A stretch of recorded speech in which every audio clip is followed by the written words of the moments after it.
32 number renovate করার একমাত্র উপায় হইতেছে ওটারে বুলডোজার দেয়া ছাত্রাইয়া মাটির সাথে মিশায় ওটারে চিরদিনের জন্য জয় বাংলা। 2000 মানুষ মারার পরেও একজন মানুষের যদি ন্যূনতম লজ্জা না থাকে তাহলে হচ্ছে সে বক্তব্য দিতে চাইতে পারে। এই বাংলায় স্বৈরাচার আসবে না, এটা হচ্ছে মুজিববাদের যারা দোষর তাদের জন্য হুঁশিয়ারি। আমরা সকলে গোপালগঞ্জের উদ্দেশ্যে রওনা দিব এবং গোপালগঞ্জ মুক্ত বাংলাদেশ চাই, মুজিব মুক্ত বাংলাদেশ চাই। ধানমন্ডির 32 নম্বর বাড়িতে ভাঙচুরের ঘটনা অনভিপ্রেত ও অনাকাঙ্ক্ষিত। পলাতক অবস্থায় ভারতে বসে জুলাই অভ্যুত্থানের বিরুদ্ধে শেখ হাসিনার উস্কানিমূলক বক্তব্যের কারণে জনমনে গভীর ক্রোধের সৃষ্টি হয়েছে, যার বহিঃপ্রকাশ ঘটেছে। অন্তর্বর্তী সরকারের এক বিবৃতিতে একথা বলা হয়েছে। এতে বলা হয়, সরকার আশা করে ভারত যেন তার ভূখণ্ডকে বাংলাদেশে অস্থিতিশীলতা সৃষ্টি করে এমন কোনো কাজে ব্যবহৃত হতে না দেয় এবং শেখ হাসিনাকে বক্তব্য দেওয়ার সুযোগ না দেয়। অন্তর্বর্তী সরকার ভবিষ্যতে এ ধরনের ঘটনার পুনরাবৃত্তি চায় না। দর্শক, এইমাত্র প্রধান উপদেষ্টার একটি বিবৃতি পাওয়া গেল, যেটি টেলিভিশনে স্ক্রল করে দেখানো হচ্ছে। ঠিক বাংলাদেশ সময় 3:58 সরকারের পক্ষ থেকে এই প্রথম একটা বক্তব্য পাওয়া গেল যে কেন ধানমন্ডি 32 নম্বর সহ সারা দেশে আওয়ামী লীগের নেতাদের বাসা বাড়ি লক্ষ্য করে বা তাদের স্থাপনাগুলো ভাঙচুর করা হচ্ছে। তিনি বলছেন, ভারত থেকে অবিরাম বিবৃতির কারণে লোকজন বা ছাত্র জনতা বিক্ষুব্ধ হয়ে ভাঙচুর চালিয়েছে। এটা হচ্ছে পররাষ্ট্র উপদেষ্টা তৌহিদ হোসেনের বক্তব্য। স্বাভাবিকভাবেই যেহেতু আন্তর্জাতিক গণমাধ্যমগুলি ব্যাপকভাবে প্রচার করছে 32 নম্বরের যে শেখ মুজিবুর রহমানের স্মৃতি বিজড়িত বাসভবন, সেটি ভেঙে গুড়িয়ে দেওয়া হচ্ছে এবং সুধা সদন সহ আরো আওয়ামী লীগের যেই নেতাকর্মী যাদের বাসভবনগুলো ইতিমধ্যে ভাঙচুর করা হয়েছে কয়েক দফা। মুজিব নামাঙ্কিত যে কোনো স্থাপনা, বঙ্গবন্ধু নামাঙ্কিত স্থাপনা, শেখ হাসিনা বার্ন হাসপাতাল, যেখানে শেখ পরিবারের নাম দেখবেন সেই স্থাপনার নাম ফলক সাইনবোর্ড খুলে ফেলবেন, জয় বাংলা করে দেবেন। আমি এই দিনটার স্বপ্ন দেখতাম। আমি জিটিভির লাইভে বলছিলাম, আমার স্বপ্নে দেখা আগামীর বাংলাদেশে ধানমন্ডি 32 নাম্বার নাই। যেমন ধরেন আমার ইমাজিনেশনে আগামীর বাংলাদেশে আওয়ামী লীগ থাকবে না, আওয়ামী লীগ দলই থাকবে না। আগামীর বাংলাদেশে ধানমন্ডি 32 নাম্বার থাকবে না, ওইটা মাটির সাথে মিশে যাবে। আমি কয়েকদিন আগের এপিসোডে বলছিলাম, এই ধানমন্ডি 32 নাম্বার গুড়াই দিতে হবে বুলডোজার দিয়া। শুনেন, 32 নাম্বার শব্দটা একটা অভিশপ্ত শব্দ। 32 নাম্বার বাংলাদেশের ফ্যাসিবাদের আতুর ঘর। ওই 32 নাম্বারের প্রত্যেকটা ইটের গায়ে লেখা আছে মজলুমের হাহাকার, আমার নিখোঁজ হওয়া ভাইয়ের নাম, হাসিনা মুজিবের শাসনে বন্দুকের গুলিতে সেলাই হয়ে যাওয়া হাজার হাজার শহীদের নাম। ওই 32 নাম্বার রেনোভেট করার একমাত্র উপায় হইতেছে ওটারে বুলডোজার দেয়া ছাত্রাইয়া মাটির সাথে মিশায় দেওয়া, ওটারে চিরদিনের জন্য জয় বাংলা করে দেওয়া। ওই কাজ আমরা করব, একদিন করব, আজ না হোক কাল করব। ওইটা রেনোভেট যে করতে আসবে তারও সানডে মানডে ক্লোজ করে দিব। ইনকিলাব জিন্দাবাদ। 5ই আগস্ট যেভাবে আসছিল অকস্মাৎ, ঠিক সেইভাবে 6 মাসের মাথায় আর একটা অপ্রত্যাশিত ইতিহাস রচিত হলো। ধানমন্ডি 32 নাম্বার ধুলিস্যাৎ হয়ে গেছে। এইটা সাহেব পার্টি সং হবে, পার্টি সং। ভিডিও দেখান যে কেমনে জয় বাংলা হইতেছে, যদিও এই ভিডিওটা রেকর্ড করার সময় আধা ভাঙা হয়েছিল। আশা করি সকালে একেবারে পরিষ্কার হয়ে গেছে। সত্যি কথা বলতে কি, আমি নিজেও আশা করি নাই ধানমন্ডি 32 নাম্বার আসলেই মাটির সাথে মিশা দেওয়া যাবে, কিন্তু গেছে। এর রাজনৈতিক তাৎপর্য অপরিসীম। এর অর্থ এইটাই, বিপ্লবের আগুন এখনো নেভে নাই। আমাদের ফ্যাসি বিরোধী জাতীয় ঐক্য এখনো সজীব আছে। যখন গণরোষে খুনি শেখ হাসিনার বাবার বাড়ি আগুনের লেলিহান শিখায় পুড়তে পুড়তে এবং ভেঙে ভেঙে খান খান হইয়া যাইতেছিল, সেইখানে উচ্চারিত সবচেয়ে জনপ্রিয় স্লোগান ছিল 32টা 36, 36, 36, 36 দিয়ে 32 মুছে গেল। যারা এই কাজে প্রত্যক্ষভাবে অংশ নিছেন, যারা রাতে বুলডোজার, এক্সকাভেটর আর চালক পাঠাইছেন, আমি তাদের নাম বলতেছি না, এই গভীর রাতে নানা জায়গায় থেকে তাদের আমাদের কৃতজ্ঞতা, অভিবাদন, সালাম। এই কাজে কিছু অন্তরে আওয়ামী লীগেররা কষ্ট পাইছেন। সংবিধান সংস্কার কমিটির সদস্য ফিরোজ আহমেদ এই ঘটনায় উস্কানিদাতাদের বিরুদ্ধে ব্যবস্থা নিতে বলছে এতে ভারতের লাভ হবে। আবার দেখেন রাখাল রাহা, ওই যে কইছিলাম না, রাখাল রাহা সেও কইছে এতে নাকি ভারতের লাভ হবে। আবার দেখেন দিল্লি স্টার কি লিখেছে, সে এডিট করেছে। প্রথমে বলছে মব গেছে ওইখানে, আরামজাদা পরে এডিট করে প্রোটেস্টার লিখছে। আরামজাদা আমরা মব, এরা জিন্দেগিতে ভালো হবে না, এরা 10 জনমের জাউরা। ডেইলি স্টার এরা একই সাথে আওয়ামী লীগ আর ইন্ডিয়ার লেসপেন্সার দালাল।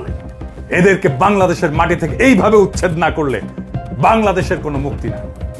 আর এই বামেরা ওনাদের ধারণা ইন্ডিয়ার এজেন্সি করাইছে, এতে ইন্ডিয়ানরা লাভবান হবে। এরা এই তত্ত্ব দিবে হাসিনার দলকে নির্বাচন করতে না দিলে ইন্ডিয়া লাভবান হবে, হাসিনাকে নির্বাচন করতে না দেওয়াটা ইন্ডিয়ান প্ল্যান, হাসিনার বিচার করলে ইন্ডিয়া লাভবান হবে। এমনকি ভাঙার সময় নারায় তকবীর বলে ধ্বনি দিছে, তাতেও নাকি ইন্ডিয়ার লাভ হবে। এরাই বলেছিল এই পুন্দে আলোর ডেইলি স্টারের সামনে জিয়াফতে ইন্ডিয়ার লাভ হবে। মানে যা কিছু আপনার শক্তির প্রকাশ, যা কিছু আপনার আইডেন্টিটি, যা কিছু আপনার রাজনীতি, সেটাই ইন্ডিয়ার লাভ হবে বলে থামায় দেওয়ার চেষ্টা করা হয়। প্রফেসর ইউনূসের আয়না ঘরে যাইতে দেয় না আর্মি। সরকারের এই ক্ষমতাহীনতা কার জন্য হয়েছে? এইসব সুশীলদের জন্য, এইসব বামেদের জন্য, এইসব ইন্ডিয়া প্রেমীদের জন্য। এখন এরা কান্নাকাটি করে। ধানমন্ডি 32 নম্বর ঘুরায় দেওয়ার এই ঘটনা প্রফেসর ইউনূসের সরকারের শক্তি বাড়াইছে, ছাত্রদের শক্তি বাড়াইছে। আমরা আবার জুলাই আগস্ট বিপ্লবের শক্তিকে সংহত করতে পারছি। এই প্রথম ছাত্ররা 5ই আগস্টের পরে একটা সিগনিফিক্যান্ট রাজনৈতিক কর্মসূচিকে সফল করতে পারলো। এইটা ইন্ডিয়ার দালালদের পছন্দ হইতেছে না, ওদের পুচ্ছে আগুন ধরে গেছে। আমারেও রয়ের এজেন্ট বলা হয়। আবার এইদিকে আমার মৃত্যু পরোয়ানা জারি করেছে, আমার নাকি কোপানো হবে, অ্যাসিড ছুড়ে মারা হবে ইত্যাদি প্রকাশ্যে হুমকি দেওয়া হয়েছে। দেখেন ভাইজান, আমার যদি মরে যেতে হয় তাহলে কি কোনো অসুবিধা আছে?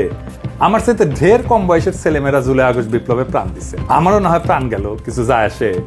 আমার ফাইটটা করার দরকার ছিল, সেটা শেষ হয়েছে। এই ফাইটটা দিব জন্য প্রাণ বাঁচাইতে পালাইছিলাম। এখন প্রাণ জান থাকলেই কি না থাকলেই কি, ভয় দেখায় আমরা থামানো যাবে না। তবে ওরা কিন্তু পারে। বাসন্তীর জাল পরা ছবি যে তুলছিল না ফটোগ্রাফার আফতাব সাহেব, অনেক দিন পরে তার অ্যাপার্টমেন্টে কুপায় মারছে। মেজর বজলুল হুদার ভাগ্নিরে গাড়ি চাপা দিয়ে মারছে। শুধু তো আওয়ামী লীগ না, সাথে আছে ইন্ডিয়া। ওরা নানা শয়তানি করার চেষ্টা করবে। হাত থাকলে কিছুই করতে পারবে না, আর না থাকলে কিছু কইরাও লাভ নাই, বুঝছাও। তাই ফি আমানিল্লাহ, দোয়া করবেন। এইবার দেখে নেই গতকাল সকালে কোন বার্তা দিছিলাম এই ঘটনা ঘটার আগে, শুনেন। আসসালামু আলাইকুম। আজ রাত 9টায় গণহত্যাকারী, খুনি, নির্লজ্জ ফ্যাসিস্ট হাসিনা ছাত্রদের উদ্দেশ্যে বক্তব্য দেওয়ার খায়েশ করেছে। এই স্পর্ধার জবাব দিতে হবে। এই স্পর্ধার জবাব দেব আমরা ধানমন্ডি 32 নাম্বার গুড়িয়ে দিয়ে। যেই মুহূর্তে সে বক্তব্য দেওয়া শুরু করবে সেই মুহূর্তে আপনারা দলে দলে আসবেন, ধানমন্ডি 32 নাম্বারে বুলডোজার নিয়ে আসবেন। বুলডোজার না পাওয়া গেলে হাতুড়ি শাবল গাইতি নিয়ে আসবেন। ধানমন্ডি 32 নাম্বার আজ থেকে আর থাকবে না, ইতিহাসের দায় মোচন করবেন। ফ্যাসিবাদের আতুর ঘর নিশ্চিহ্ন করতে আসবেন, গান গাইতে গাইতে আসবেন, স্লোগান দিতে দিতে আসবেন, সন্তানের হাত ধরে আসবেন, মুখে হাসি আর বুকে প্রতিরোধের আগুন নিয়ে আসবেন। ফ্যাসিবাদের ধ্বংসস্তূপের উপরে ছাত্র জনতার বিজয় নিশান উড়াতে আসবেন। আজ রাত 9টায় সেই ইতিহাস রচিত হোক। আবু সাইদ, মুগ্ধরাও আসবে আপনাদের দেখানো পথে। আসেন, অসমাপ্ত কাজ আজ আমরা সম্পাদন করি, ইতিহাসের দায় মোচন করি। ধানমন্ডি 32 নাম্বার থাকবে না। ছাত্র জনতা ঐক্য জিন্দাবাদ, ইনকিলাব জিন্দাবাদ। এই মুহূর্তে প্রফেসর ইউনূসের সরকারের দরকার তার ক্ষমতাকে সংহত করা। বিপ্লবের শক্তি সংহত করছে তার শক্তিকে, প্রফেসর ইউনূস তার ক্ষমতাকে সংহত করবেন। ওনাকে নির্দেশনা দিতে হবে, সকল সরকারি দপ্তর থেকে মুজিবের ছবি নামায় ফেলতে হবে। সেনাপ্রধানের দপ্তর সহ আমরা দেখছি সেনাপ্রধানের দপ্তরে মুজিবের ছবি পিছনে এখনো জল জল করতেছে। যে আয়নাঘর ভিজিট করতে পারেন নাই প্রফেসর ইউনূস, সেই আয়নাঘরে অবিলম্বে ভিজিটে যাইতে দিতে হবে। আমাদের এক নতুন পর্যায়ে শুরু হইল। ফ্যাসিস্ট চিহ্নের মূলোৎপাটনের প্রেক্ষাপটে জুলাই গণ অভ্যুত্থানের নতুন ঘোষণা, জেগে ওঠো নতুন বাংলাদেশ ঘটেছে। অন্তর্বর্তী সরকারের এক বিবৃতিতে একথা বলা হয়েছে। এতে বলা হয়, সরকার আশা করে ভারত যেন তার ভূখণ্ডকে বাংলাদেশে অস্থিতিশীলতা সৃষ্টি করে এমন কোনো কাজে ব্যবহৃত হতে না দেয় এবং শেখ হাসিনাকে বক্তব্য দেওয়ার সুযোগ না দেয়। অন্তর্বর্তী সরকার ভবিষ্যতে এ ধরনের ঘটনার পুনরাবৃত্তি চায় না। বিবৃতিতে বলা হয়, গত 6 মাসে 32 নম্বর বাড়িটিতে কোনো ধরনের আক্রমণ ধ্বংসযোগ্য হয়নি। গতকাল রাতে এটি ঘটেছে পলাতক শেখ হাসিনার বক্তব্য ঘিরে, যার দুটো অংশ আছে। একটা অংশ হলো জুলাই গণ অভ্যুত্থানে যারা আত্মদান করেছেন, শেখ হাসিনা তাদেরকে অপমান করেছেন, অবমাননা করেছেন। শহীদের মৃত্যু সম্পর্কিত অবান্তর, আজগুবি ও বিদ্বেষমূলক কথা বলে পলাতক শেখ হাসিনা জুলাই গণ অভ্যুত্থানকে অবজ্ঞা করেছেন ও অশ্রদ্ধা জানিয়েছেন।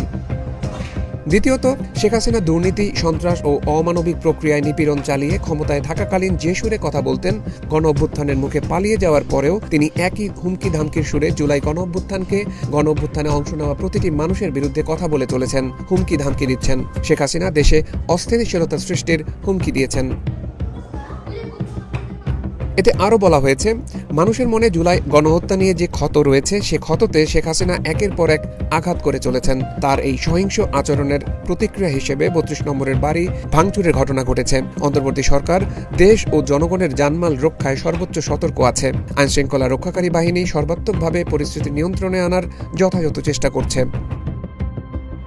মানবতা বিরোধী অপরাধে একজন ওয়ারেন্টভুক্ত আসামি শেখ হাসিনা বক্তব্য দেওয়া থেকে বিরত থাকলে এমন ঘটনার পুনরাবৃত্তি এড়ানো সম্ভব। সরকার বলছে, জুলাই হত্যাকাণ্ডে যারা জড়িত ছিল তাদের বিচার কাজ পুরোদমে এগিয়ে চলেছে।